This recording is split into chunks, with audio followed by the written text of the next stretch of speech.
Alrighty boys, let's do the full review of Reeves Imperial Blue, a clone of Versace Eros.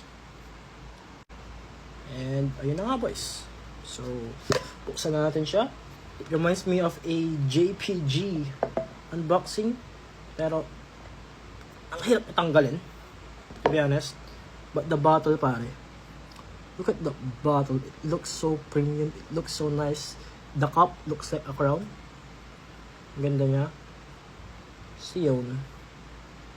But enough with the bottle. Dito tayo para i-review yung fragrance, not the bottle, di ba? So, paper muna tayo. Oh, aray! Okay, air scent. So far, okay naman. Yun lang. Maybe kulang. Yeah. Tama yung sinasabi ng iba na meron siyang alcoholic scent sa opening. And also, medyo similar yung amoy niya sa mga inspired Eros na sobrang minty, sobrang citrusy, na wala siyang ibang notes, kasi yun lang. Pero this one, it has that sweetness from the opening agad.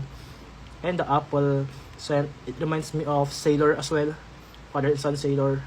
Parang nilayer mo si Sailor and then si Eros. But, yeah, let's wait for a few minutes for the base note, kasi baka sabihin nyo na naman yung full review pero wala naman siyang base note. Let's wait, okay?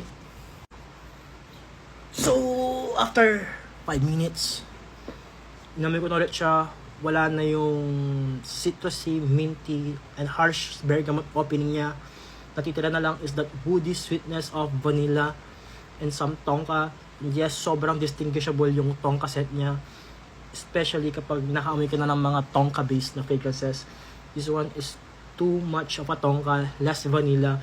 I guess that's better compared to the Eros na vanilla scent.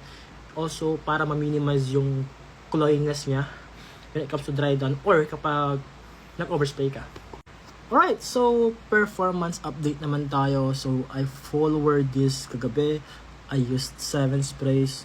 And so far, for the projection, it's not that loud. Hindi siya yung tipo na nakaka-overwhelm ng mga tao, hindi rin siya yung sobrang hina na halos di na maamoy.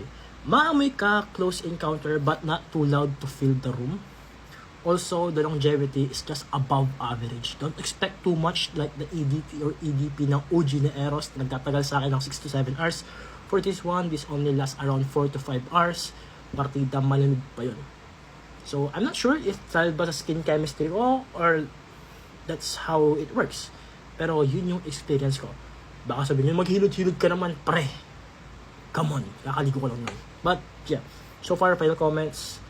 For its price na 1,300 pesos, I guess it's already worth it. Considering na you can not buy, wala kang mahanap na Eros inspired or clone na sobrang lapit. This one is around 80 to 85% closeness. If not, much wearable siya compared to the OG Eros. And also yung sweetness kasi ni Imperial Blue is kinda weak compared to the OG, but it's much more wearable and mas magugustuhan ng mga tao compared to the Eros sweetness. So yun lang, as an Eros fan, I'm impressed with this one kasi ang hirap talaga maghanap ng Eros inspired or clone. But so far, this one is the closest that I've smelled so far. It has that sweetness na hinahanap-hanap ko sa isang Eros. Hindi lang minty, citrusy na notes na Eros. But so far, if you're into Eros, then check it out. Meron dito sa yellow basket ko. Lalagay na lang ako para kasi may mag-comment. Saan nyo na po nabibili? Eto na. Hindi nyo kailangan supportahan. Pwede nyo punta yung shop nila exactly. Kahit hindi sa mismong yellow basket ko. Basta it's all up to you. Okay?